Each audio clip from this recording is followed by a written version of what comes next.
The day our SAT scores went live, I had dinner with Leo Calloway's family to celebrate. His mother, Diane Calloway, said half-jokingly, "Sasha, any plans to date in college? If so, you two should coordinate your applications. And honestly, you could do a lot worse than our Leo, you know."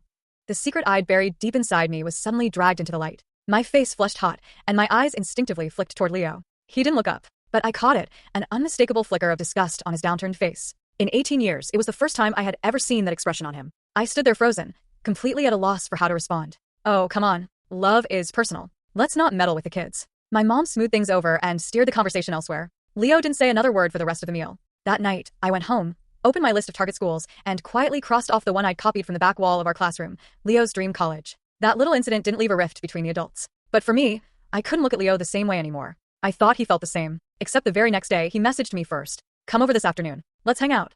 It looked no different from before, but I agonized over how to reply. Eventually, I typed back, "Okay." Then I asked what time he'd come. He didn't respond. By lunch, I was a nervous wreck. So anxious, I couldn't even settle down. I waited until 3 o'clock before my phone finally rang. "Are you home? I'm coming over now." I twisted the hem of my shirt and said quietly, "I'm home."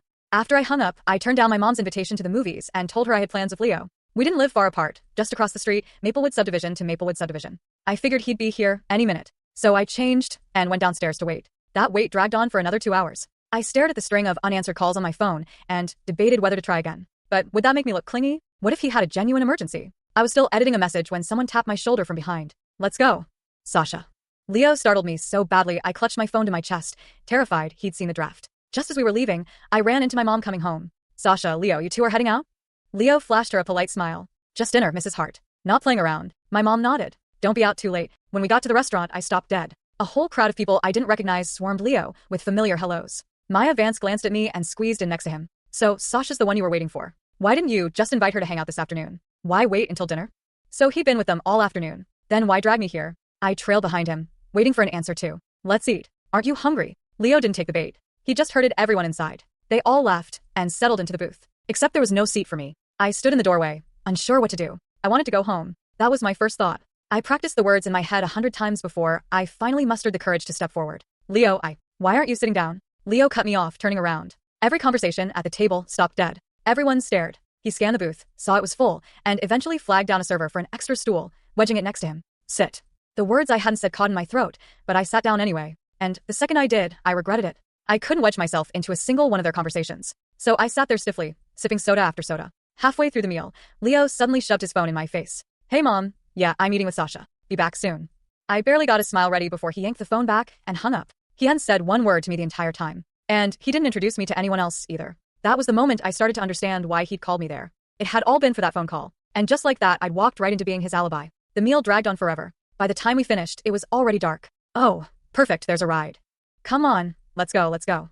They piled into the car without a second thought. Only 4 seats. It wasn't until everyone was in that they noticed there was still me. Maya, in the passenger seat, forced an awkward smile. "Sasha, mind grabbing another one?" My gaze flicked toward Leo on instinct, but he didn't seem to notice anything off. He was deep in conversation in the back. I forced myself to nod. "Yeah, go ahead." The car pulled away, and Leo never even realized I wasn't in it. It hadn't always been like this. We used to do everything together. There was no way he wouldn't have noticed. Once, during a school break, my mom picked me up early to visit family out of town, and I didn't have a chance to tell him. He waited at the school gate until every last person had left. He only went home after Diane showed up to tell him I was gone. Another time, I didn't want to board at school anymore, and asked to switch to being a day student. My mom said no. So Leo said he'd switch too, so we could commute together. He never used to leave me alone. These past few years, maybe it was just growing up, we'd grown further and further apart. I just hadn't realized it had gotten this far. "Sasha."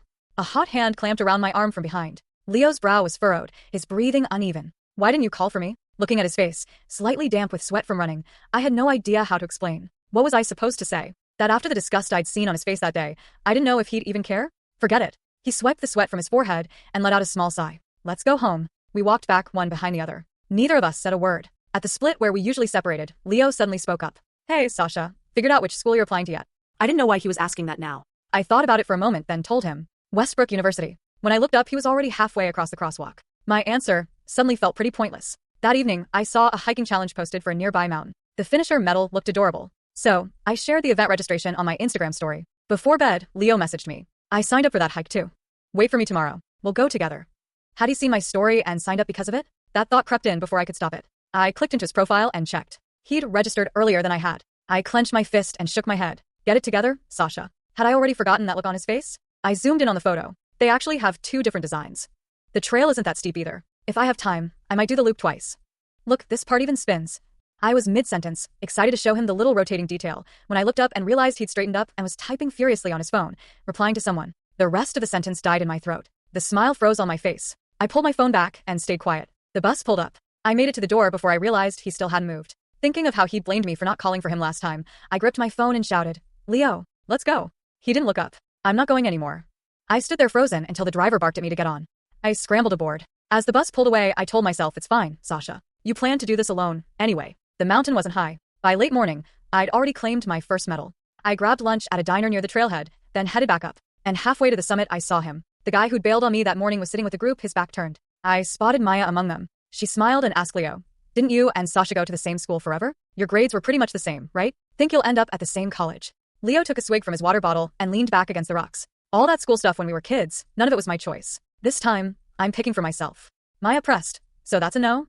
Leo didn't deny it. She glanced my way, and I yanked my gaze away in total humiliation. I pushed into the crowd and slipped past the trail shelter behind them. So that's what he meant when he'd asked about my college choice. He wanted nothing to do with going to the same school. That evening, I came home to find my mom had invited Leo's family over. He showed up carrying a homemade apple pie. Diane threw an arm around my shoulder, beaming. "Leo told me you two went hiking today. How was it? Are you exhausted?"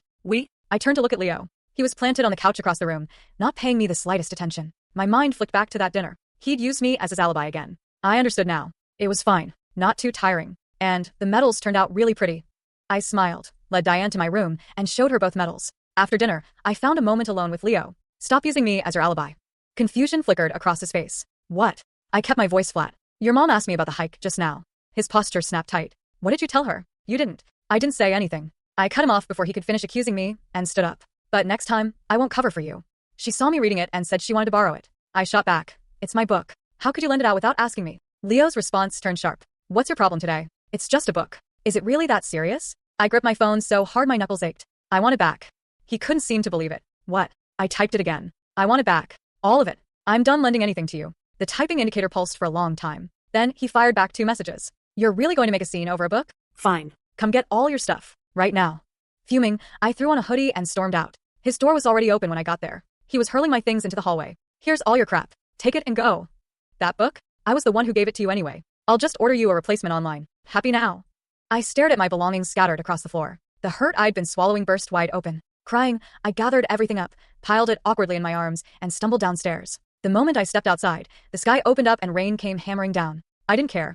I kept walking, pushing straight through the downpour toward the street. I'd barely made it out of the subdivision when a hard tug on my arm yanked me backward. Everything dropped and scattered again. "It's the last day to submit applications. Are you absolutely sure Westbrook is your first choice?" That question again. I snapped. How many times do I have to say it? Yes, yes, yes. What is your obsession with asking me this? If you're so terrified we'll end up at the same school, just tell me where you're applying, and I'll avoid every single one. Okay. He went silent. He bent down and picked up some of my things but didn't hand them back. We walked the rest of the way without a word. He followed me right to my doorstep. After that, we didn't speak again. Until move-in day when he knocked on our door. "Sasha, if we don't go now, we're going to miss the flight to Westbrook." It was my mom who answered. She gave him an odd look. "Leo, Sasha's going to school here. She doesn't need a flight. Plus, she left for freshman orientation 2 days ago. You didn't know?" "Wah, Mrs. Hart, that's not possible." Leo's voice cracked. His smile collapsed. The book he brought to return nearly slipped from his hands. My mom's eyebrows shot up. "You really didn't know? You two didn't discuss your applications at all."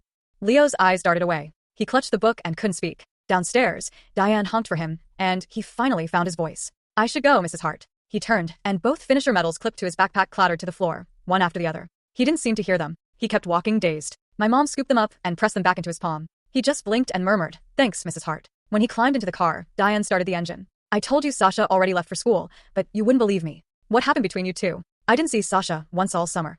Leo rubbed his thumb over one of the medals. "Mom, can I leave for school a day late?" Diane frowned. "Why? Is there something you still haven't finished? You had the entire summer. How is it not done? Honestly, you've known Sasha all these years. Why can't you be more like her? She never makes a fuss about heading off to school."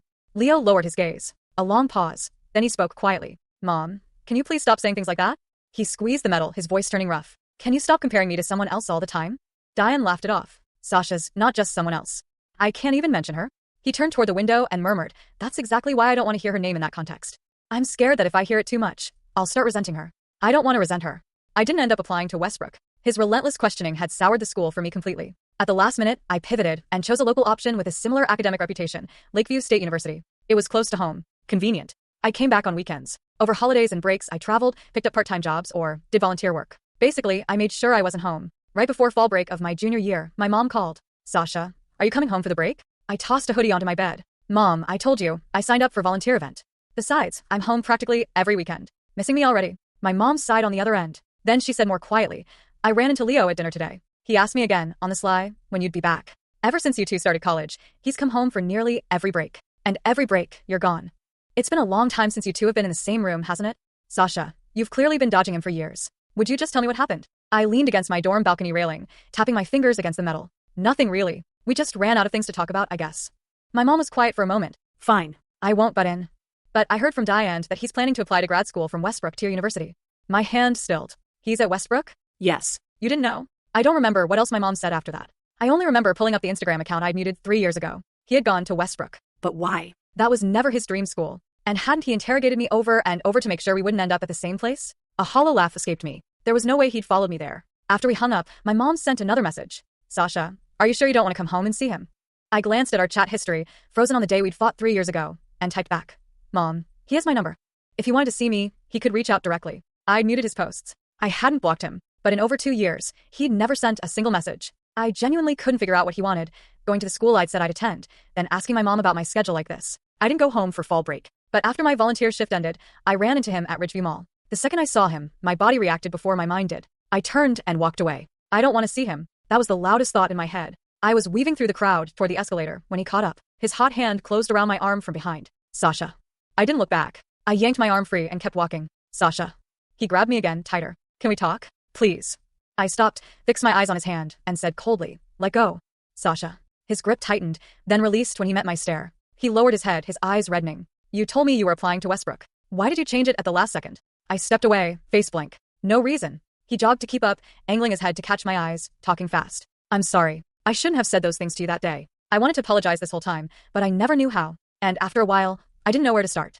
I thought maybe when school started, I could apologize and surprise you too. But I didn't know you'd changed your application. If I'd known, I would have applied to the same school. I swear. Every break, I came home, but you were never there. Even at my mom's dinner invites, you were always working. His voice cracked, trembling. He stepped around me and planted himself in my path. These years without you, I've been a mess. I've been so miserable. I've just wanted to see you. Sasha, please. Please don't shut me out.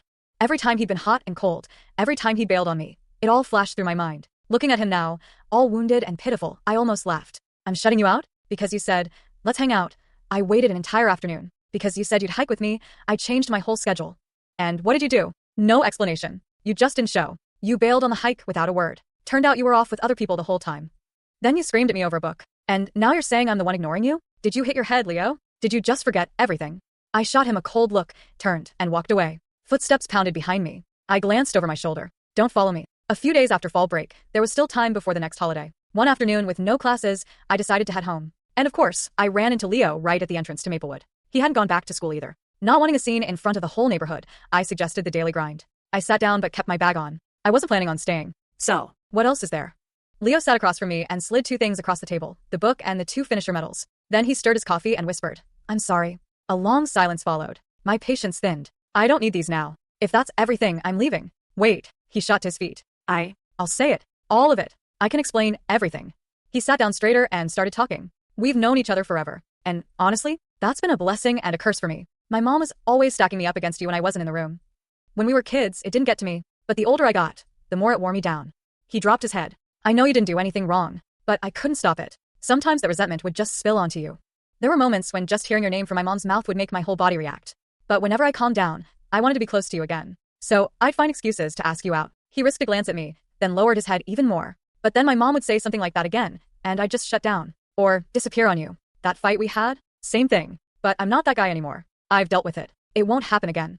So yeah, that's all of it. I'm sorry. I didn't get how much I was hurting you. I didn't see what my crap was doing to you. I stared at him, not sure what to say. My mouth opened, then closed. Opened again. So that was what had been behind everything. I took a deep breath and let it out slowly. Leo, now that I know why, I still don't think I can forgive you. Not yet. I get that being compared like that sucks. Really. But I felt every single cold shoulder. Every sudden change. That was real for me. I can't just hear the reason and pretend it didn't happen. Because before this, I genuinely thought I had done something wrong. I stood up to leave, but then my eyes landed on the medals on the table, and something clicked. Actually, on that hike, I heard you guys talking at the trail shelter. Back then, I thought you didn't want us ending up at the same school. That's why you kept asking where I was applying. It got so bad I couldn't even stand the sound of Westbrook anymore, so I switched. Leo looked stunned. He clearly hadn't connected my decision to him, just like I hadn't connected his choice to go to Westbrook to me. I walked toward the door. He followed, stubborn as ever, trying to hand me the book and medals. I still want you to have these. I took the book, flipped through it, and gave a faint smile. It's okay. Really. Keep the book. I have my own medals. He pulled them back, looking deflated. Okay, so, are you coming home for the next break? I shook my head. Not sure. If I find a gig or a shift, I probably won't. As I was leaving, he called out again. Sasha, can we talk again? Like we used to? I took a few steps and stretched my arms. Talking's fine. Whether it can be like before, I don't know. It's been over 2 years. We've both changed. I've got a lot of new people in my life now. He caught up to me. What if I applied to your school for grad school? I let out a small laugh. You heard from my mom that I'm considering staying here for grad school, didn't you? But Leo, what if I change my mind again? Panic flickered in his eyes. Where would you go? Leo. I cut him off, my voice gentler this time. You already spent undergrad at a school that wasn't your first choice. This time, don't you want to finally pick for yourself? Pick somewhere you actually love. He held my gaze. I've thought about it. The school I love is wherever you are. Nothing else matters to me. I opened my mouth, but he kept going before I could argue. I know what you're going to say. You think I'll regret it, but I won't. I know exactly what I'm doing, and I'm ready for whatever comes with it. Just please this time. Promise me you'll tell me where you're going. I sighed. Fine. Whatever you want. After that day, Leo did what he said he would. He messaged me from time to time. Sometimes about things happening at his school. Sometimes about the past. But I could feel it. After more than 2 years of silence, there was a careful distance between us now. I didn't know the details of his life anymore, and he didn't know mine. A lot of the time, I didn't even know how to respond. And if I overthought it for too long, I'd forget to reply altogether. He never got upset. There was always another message waiting. Eventually, he really did get into my grad program and became my cohort mate. Except my cohort included a lot of other people too, friends I'd known since undergrad. Our bonds ran deep. At a group dinner, everyone was swapping undergrad stories and laughing hard. Leo sat there stiff and out of place. Watching him, I remembered that feeling all too well. I smiled and patted his shoulder. You know, that used to be me. He looked at me confused. When I propped my chin on my hand and took a sip of my drink. The day you told me we were hanging out, kept me waiting all afternoon, then dragged me to dinner with a bunch of people you'd spent the whole day with. He stared at me for a long moment. Then, quietly, he said, I'm sorry. I wasn't thinking that day. I shook my head. I'm not telling you this, so you'll apologize. I just remembered it, that's all. The day we graduated from grad school, he told me he had a question for me. I asked what it was. He got all mysterious and refused to say. It wasn't until I kept pressing him that he finally gave me a crumb. I'll ask you the day you finally forgive me. Moral of the story: if a guy keeps asking where you're applying to college, he's either secretly in love with you or conducting a full FBI investigation to avoid you.